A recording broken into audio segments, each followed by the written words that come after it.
O Japão pegou o mercado de surpresa e fez um anúncio de que a partir de agora ele vai começar a vender as ações que ele detém em seu balanço. Mas o que significa isso para o mercado? A gente vai ver um crash a partir de agora na bolsa. E é sobre isso que eu quero falar no capítulo de hoje, porque o Japão ele é crucial para o entendimento do sistema euro-dólar, os dólares fora dos Estados Unidos, e é muito importante a gente entender o que foi anunciado, mas também as narrativas criadas e o que está por trás de tudo isso. É sobre isso que nós vamos falar hoje. Então, primeiramente, você teve uma decisão recente do BOJ, do Banco do Japão, de começar a vender ações, mas em formatos de ETFs, né? São ações de ETFs. O Japão ele não escolhe empresas específicas, mas ele teve aí por 15 anos, se não me engano, uma política de comprar ETFs no intuito de dar uma ajuda para todo o mercado, né? Tentando ali fazer a Bolsa de Valores subir e trazer um certo suporte, né? O BOJ já faz isso com os seus próprios bonds, né? E você também tem isso acontecendo, e agora ele continua naquela pegada de normalização da economia. Então, o Japão com o BOJ, ele vinha num processo de subida de taxa de juros, só que é aquela coisa, no Japão as taxas de juros são minúsculas, né, 0,5%, e teve uma recente decisão do BOJ que quis manter as taxas de juros inalteradas, apesar de dois membros do comitê quererem um aumento de mais 0,25%, né, para 0,75%, só que foi negado, eles resolveram manter.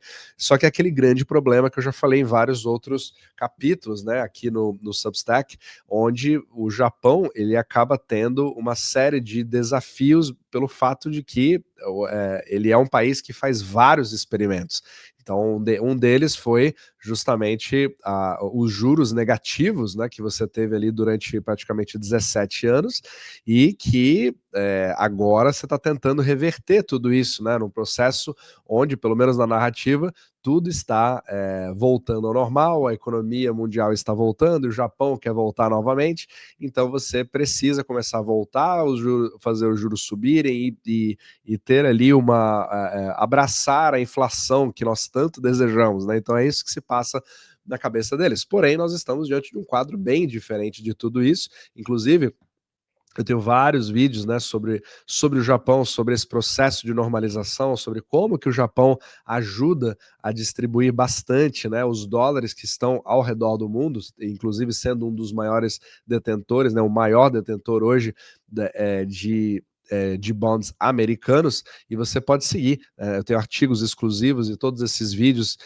Acho que um dos que eu fiz, que foi o mais interessante aqui para falar sobre o Japão, é essa daqui, a ruptura do pilar japonês. Acho que é muito interessante você dar uma olhada, que explica como que o Japão se colocou numa posição que é bastante difícil sair. E também eu compartilhei uma atualização do portfólio Omnimacro, né, diante de tantas incertezas, no que investir, né? Eu mostro um pouco das próprias estratégias que eu venho usando nesse portfólio, e você e membros podem acompanhar em tempo real. Então todos os links estão na descrição, você pode acompanhar os resultados de forma gratuita, mas ver a movimentação e a composição dessa carteira como um membro também.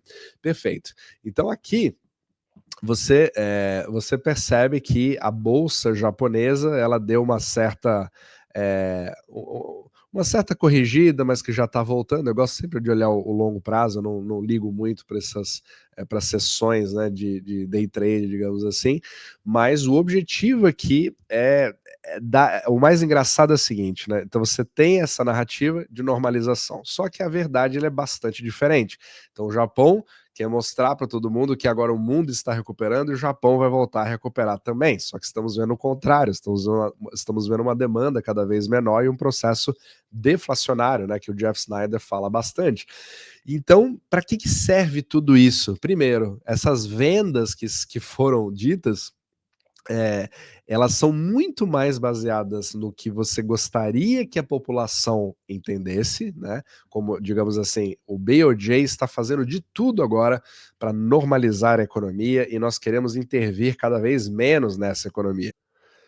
Então, a partir de agora, eu vou vender todos esses ETFs e jogá-los no mercado. Só que quando você vai olhar a quantidade que vai ser feita, São 2 bilhões por ano, o que é infinitamente, assim, é ridículo, não faz nem cócegas em qualquer movimento do mercado. Então praticamente você só vai nem os nossos netos vão ver todo esse processo sendo feito. Só que o fato do BOJ anunciar que ele vai fazer alguma coisa, já cria um pouco daquele wealth effect. Você tenta transmitir, você precisa se colocar como um membro do comitê do BOJ, né? Então eu tenho a mídia ao meu favor e eu preciso tentar fazer uma transmissão para dizer o seguinte: o Banco do Japão está agindo nesse exato momento para poder fazer o processo de normalização do Japão, né, e evitar que o preço dos ativos, né, nas bolsas subam demais, ou tente criar ali talvez um efeito para reduzir um pouquinho a inflação ou segurar um pouco para que não seja alto demais. É muito confuso quando você para pensar a lógica que você precisa ter para achar que esse tipo de coisa vai ter algum controle. E você, inclusive, tem ali a pressão dentro do BOJ para subir os juros para 0,75% no intuito de controlar essa inflação que está subindo, mas que na verdade você desejou por várias décadas. É o mesmo tipo de problema que eu falei no capítulo sobre o próprio Fed, né? Então você percebe claramente, da mesma forma ali, que é no capítulo 5.1.2, onde o Fed finalmente cortou os juros, por que que isso não importa? Da mesma forma, você também pode tratar o BOJ. Então você faz ali aquelas subidas de juros, mas elas também não importam. Importam um pouco mais para o sistema bancário, porque o Japão ele está muito mais travado nesses juros baixos, que para eles são muito significativos, porque eles são distribuidores de eurodólares. Se você hoje vê o sistema bancário japonês, ele é dominado por títulos que estão nos balanços bancários, só que eram títulos que pagavam juros negativos, né, de 17 anos de acúmulo desses juros, e isso pode criar um rombo no sistema bancário se você subir demais esses juros. Então você acaba criando o descompasso que já foi criado pelo próprio BOJ, aí precisa ser remendado. Então você fica meio que preso ali. Só que o DXY, o dólar, né, a força do dólar em relação às outras moedas, vem trazendo vários alívios, pelo menos, né, porque o Japão estava naquele grande problema de, meu Deus, eu preciso salvar ou a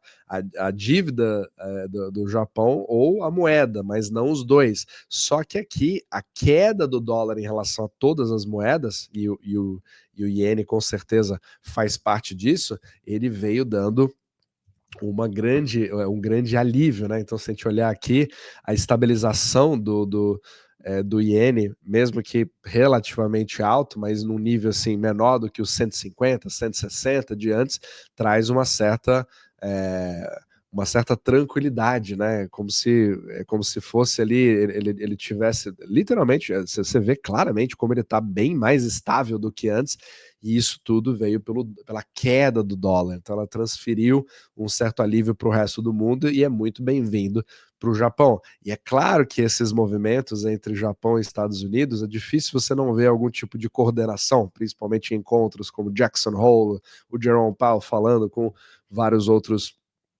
membros, né, do Banco Central Europeu, etc. Então é claro que existe uma certa coordenação ali, porque ninguém quer que o sistema quebre. Só que o que eu queria passar nesse capítulo é como que um anúncio como esse fica sendo como se fosse uma coisa assim bombástica, né?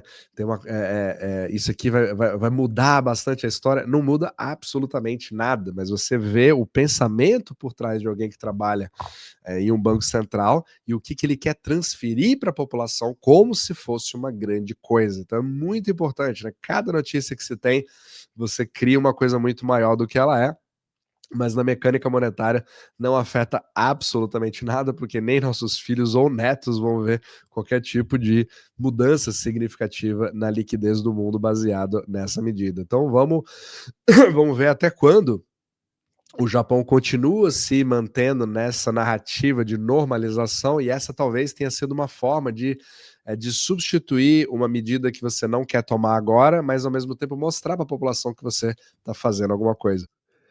Então, como sempre, vamos ver a cena dos próximos capítulos, porque o Japão ainda está tentando ir na contramão de um movimento coordenado de quase todos os bancos centrais do mundo, inclusive agora o próprio Fed, né, fazendo um movimento de corte de juros, porque de fato é a tendência da maioria desses bonds. Então, talvez a realidade vá batendo a porta, né? Mas isso não impede deles tentarem usar cada vez mais das suas novas ferramentas, né? Da caixa de ferramentas que na verdade não existe. Mas espero que isso possa ajudar a clarear um pouco e a gente se vê no próximo vídeo.